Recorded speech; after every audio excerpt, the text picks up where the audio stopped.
Hello again, this is the 2nd of May 2021 and this is another Aughty Thoughty, and I'm going to be talking about functioning labels and why they are so controversial. This does come with a CW. I will be probably using some quite ableist terms and discussing ableism, perhaps a few other isms as well. First of all, what is a functioning label? It's very simple. It's the way that autistic people are so often, by medical professionals and the general public, and even by ourselves sometimes, divided into high functioning and low functioning. As if they can be just divided into two black and white piles like that. And high function is often used to replace Asperger's. As Hans Asperger has sort of been revealed to be, well, if not actually a Nazi, then someone who certainly did not particularly challenge Nazi dominance. I did do a whole thoughty on him last year. It's sort of way down the list. It's called Asperger's versus Asperger. So yes, high functioning is often used as a sort of euphemism, if you like, for what used to be and often still is referred to as Asperger's syndrome. The only real difference between Asperger's and the rest of the autistic population, Asperger's is autism. It's not a different condition at all. Is that people with Asperger's can speak, are often hyperlexic, whereas those who don't have Asperger's tend to have some sort of delayed speech or even don't speak at all. But yes, they are often divided into high functioning and low functioning, which is at best a bit of a misnomer. Because nobody is entirely high functioning or low functioning. We all have a broad range of traits. We are all good at some things and bad at others, in much the same way holistics are. It's also quite vague. What is high functioning? Does it mean you are, you have a high IQ, or you're particularly good at one thing? They have some sort of savant ability. These are all things that people may confuse the term high functioning with, and they're all, if we're all using it for different things, then it ends up not really having a meaning. It's not a useful term at all. But I think the big problem with it, the reason why it's quite upsetting to people, to a lot of people, not to everybody, but to a lot of people in the community, is just this sort of ableist nature of the high and the low. I mean, there are even people who speak of sort of Asperger's supremacists. People who believe that there are sort of greater and lesser people who are high functioning, or as we used to say, have Asperger's, are somehow more worthy of respect. It's just pure ableism, really. The low functioning, that is non-speaking or semi-verbal, autistic people are in some way disabled, more disabled, let's say, and they're sort of subject to questions like, do they need to be cured? Do they need to be treated? Should they be allowed to have jobs and sexual relationships and things because they may be at more risk of being exploited? These sort of questions that are so often asked about people with intellectual disabilities. I mean, it's a very big subject. I'm not going to go into it in depth because it is such a massive subject, and I'm not really qualified to talk about it.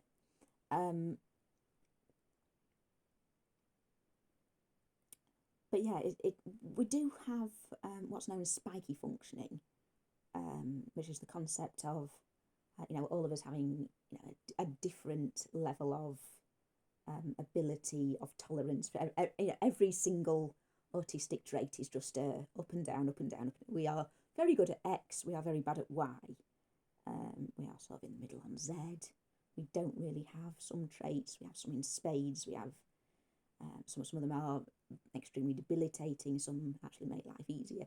These sort of things. We're all a big mess of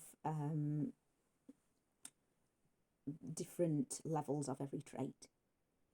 And that's how the autistic mind is. We do not fit neatly into these two groups of high and low functioning. And also it can be sort of quite politically problematic. I think one of these little anonymous tweets that gets screen capped and shared on Facebook put it best when it said high functioning denies us support, low functioning denies us agency. If you define somebody as high functioning, you're in a way suggesting that they don't need any kind of help. Whether that's just emotional counselling or someone to sort of help them do everyday tasks. When someone is described as low functioning, it can be sort of used to describe them as sort of less human almost, less valid, less of an adult. Sort of treat them almost as children. I saw a discussion recently about mental age as well, and this is closely related. The idea of somebody having a mental age. What is a mental age? What level do you function at? I mean, some people are very good at one thing and very bad at another, and how does a 5-year-old or a 10-year-old or a 13-year-old or a 27-year-old function? What does it even mean? I mean, you compare these things to the typical development of an holistic person, but what even is that?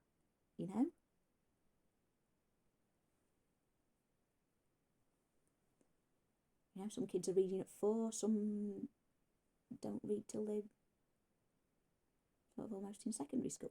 It's there's a big range for everything.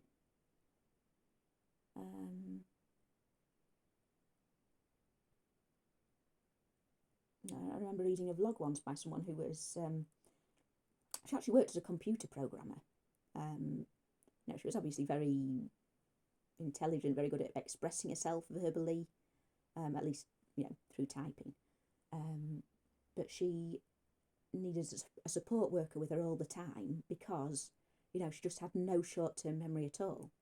She said she could go and start cooking and chopping vegetables and then just forget she had a knife in her hand and wander off just carrying this knife around. And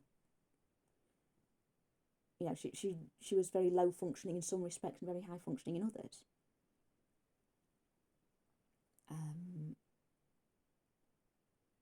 That there are some people who that just have very bad interoception. They still need to use nappies well into adulthood because they just don't know when they need a wee, and they're perfectly capable of looking after themselves, but they're still wearing nappies. So are they? Do they have a mental age of a baby because they're in nappies, or do they have the mental age of a whatever age they are because they are sort of married and having children and having jobs and owning houses and driving cars and things? I mean, the idea of the mental age is very closely tied to being high or low functioning, really, in the way that people refer to someone having a low mental age as kind of defining how disabled they are, when really there's a lot of factors at play.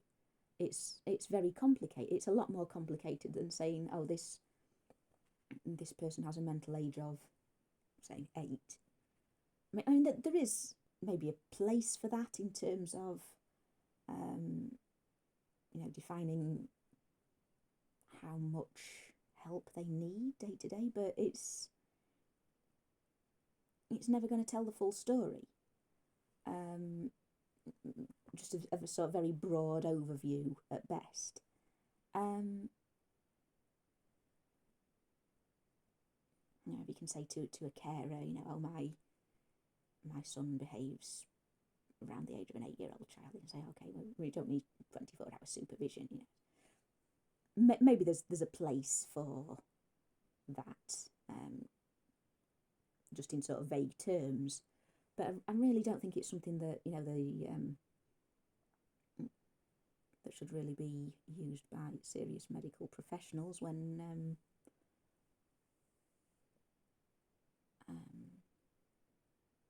evaluating how much help any particular individual needs. And it does always sort of come with this idea of being low functioning, which, in itself is kind of conveying, if we look at it poetically, conveying this idea of being unable to do things, being defined what you can't do, being defined by your disabilities more than by what you are good at. Being low, being lesser, being inferior,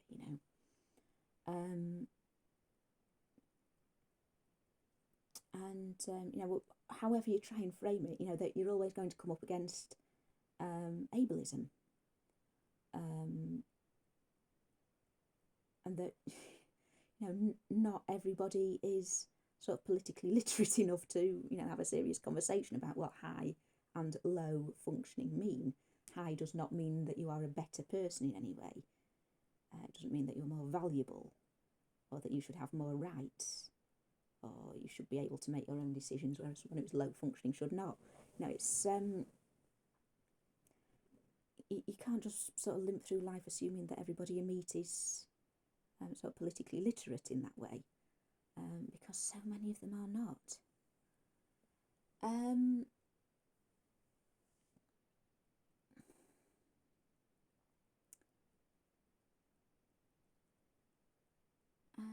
I think you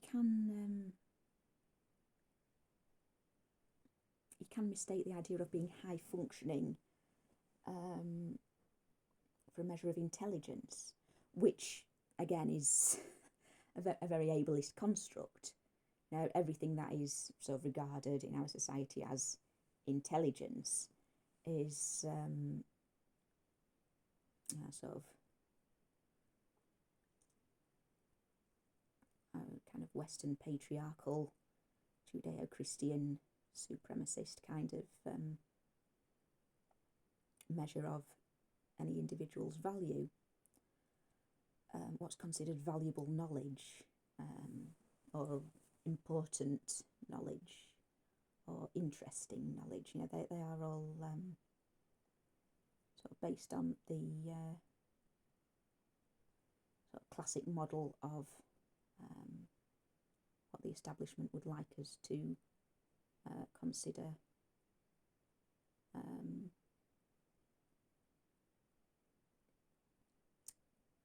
education. And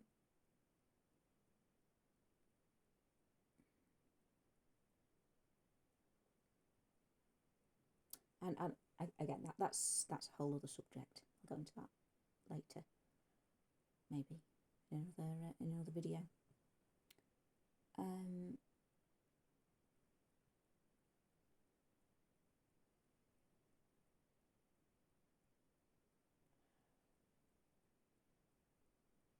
I think I'll leave it there. I think that's it. If anyone has any comments on high or low functioning, let me know. Anything that you think I missed, pop it in the comments. I think I just repeated myself, but I carried on. And I'll see you in the next one.